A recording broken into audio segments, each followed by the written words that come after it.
Hello, everyone. It's Matthew, aka That Damn M. I am back with episode 2 of the podcast. Today, I'm going to be talking about a few things, but I just want to start off with breaking news. As of this recording, less than an hour ago, Rod Ferguson has announced that he's leaving Microsoft and the Gears franchise behind in order to go to Blizzard and help head up the Diablo franchise.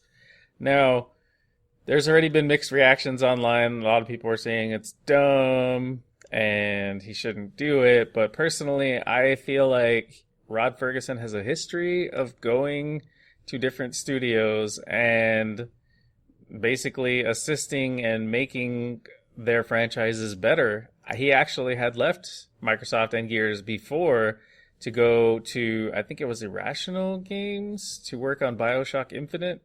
And, he helped get that game out the door. And then he came back to Microsoft and started working with the Coalition. And so he's been with Microsoft for a while now and, worked on Gears 4 and Gears 5. Now, I am a little disappointed because of the fact that he's not going to finish out that secondary trilogy. Like, he's not going to stay around for Gears 6. I feel like there were a lot of good ideas in 4 and 5. And that 6 is only going to continue the upward trend. But without Ferguson as the lead, then there's no telling. And what really sucks is I missed the chance to see/hear him at PAX South on I think it was the Friday morning of PAX South. It was like the first big keynote, and I missed it.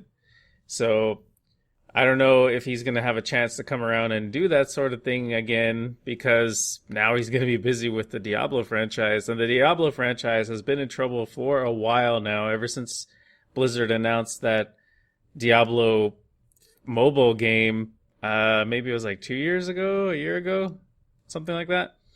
And the backlash has been tremendous. So hopefully he will help steer Diablo 4 in the right way and help to, like I said before, go to the studio and assist them in making it great.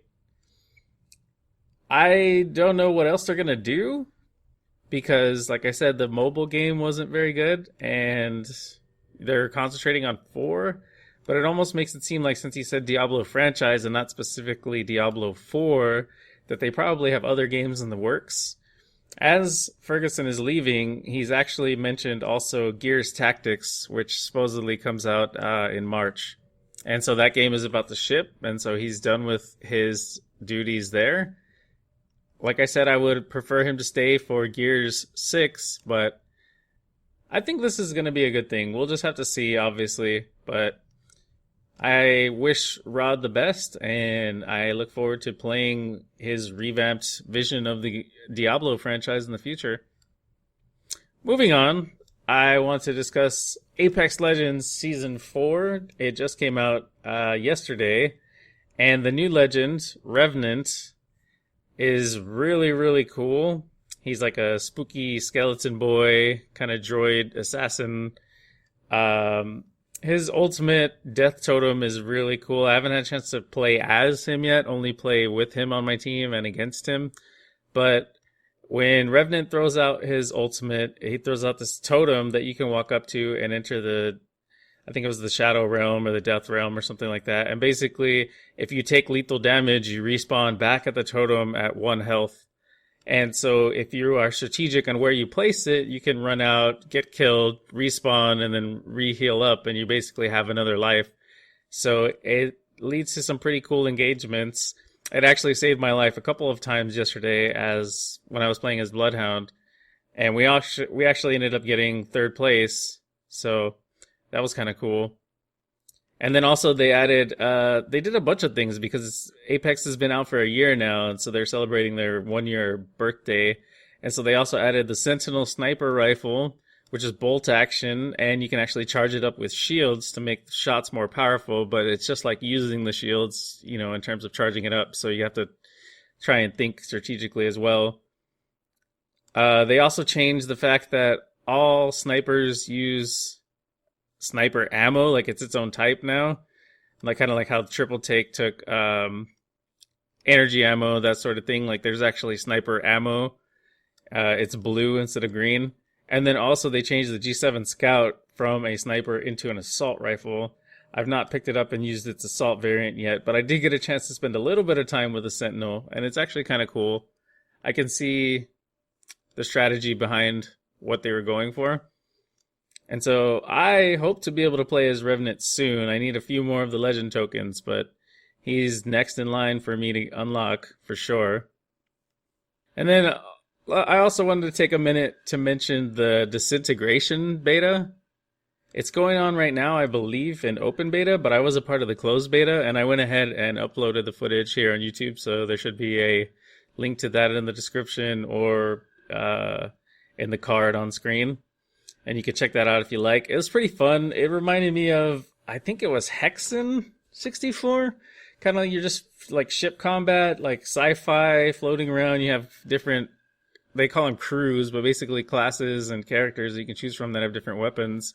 And I chose the clown crew because it had, at first I didn't know it was a sticky grenade where you have to like shoot it, wait for it to stick, and then detonate it. So I was just shooting it, and then I wasn't detonating it, so I wasn't doing any damage. And I thought I was awful. I'm like, man, I suck.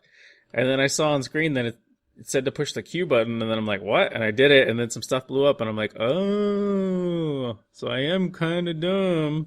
But I'm actually not awful. After I did that, I was able to get some kills and start doing some damage, and the game ended up being a lot of fun. I'm not sure when it's supposed to actually release, but it does need a bit of work. The graphics weren't that great. I didn't mess with the settings, so it defaulted to, I think it was Epic, and I'm not sure what tier that is in terms of the available graphics settings. But I have a pretty decent graphics card, and so it should have, I don't know, if that should have been close to the highest tier, and it didn't look that great, to be honest. It played pretty well, but some people don't like it. It's basically just go watch the footage. It's kind of what I'm getting at. It'll give you more of a chance to see what I'm talking about. It's kind of like an RTS/FPS because you do have like on the ground minions you can command who have their own abilities and that sort of thing aside from flying around in your ship. So yeah, check that out. It was pretty fun. And then I don't want to make this video super long, or this podcast, I should say. I don't want to make it super, super long. So there's just a couple of things that I want to mention still. We'll try and keep it under 10 minutes if we can get there. So the Phantasy Star Online 2 closed beta is this weekend, like 2 days from now. And I am super, super hyped for it. You guys have no idea how hyped I am for this beta. I've been waiting for Phantasy Star Online 2 since 2012 for it to come to America, you know, a US version, because it's been out in Japan since then. And so I've been hyped, I've been waiting for it, and when it was announced at E3 last year, like, it surprised the hell out of me, but I'm super stoked for it, and I can't wait to play that beta. I'll be streaming that on Twitch, link in the description. And yeah, I'm going to try and get as much footage of it as I can. I'm probably going to end up being a dedicated PSO2 streamer. Well, that and Animal Crossing, but I'll talk more about that later, I'm sure. But yeah, I'm super hyped for the PSO2 beta, so they expect to see a lot of footage of that and news and tricks and guides and reviews in the future. Hopefully you guys are interested in that as I am. And then also, speaking of Twitch, my 2-year Twitch anniversary will be coming up on February 22nd, 2020. And so I plan to have some surprises in store, some giveaways, maybe eating some chicken nuggies. My girlfriend will be here. We'll be playing Jackbox Party Pack and probably Marbles on stream. Games like that have high viewer interaction and that allow you guys to play with us. So if you're not already, go follow me on Twitch, twitch.tv/thatdamm, or like I said, the link will be in the description. And yeah, just come join us for fun. If you're not already, also check out me on the other social media channels listed in the description. And come hang out, come say hello, and I look forward to talking with you all. That's going to do it for this episode. So until next time, I hope you guys all have a wonderful day, and see you later.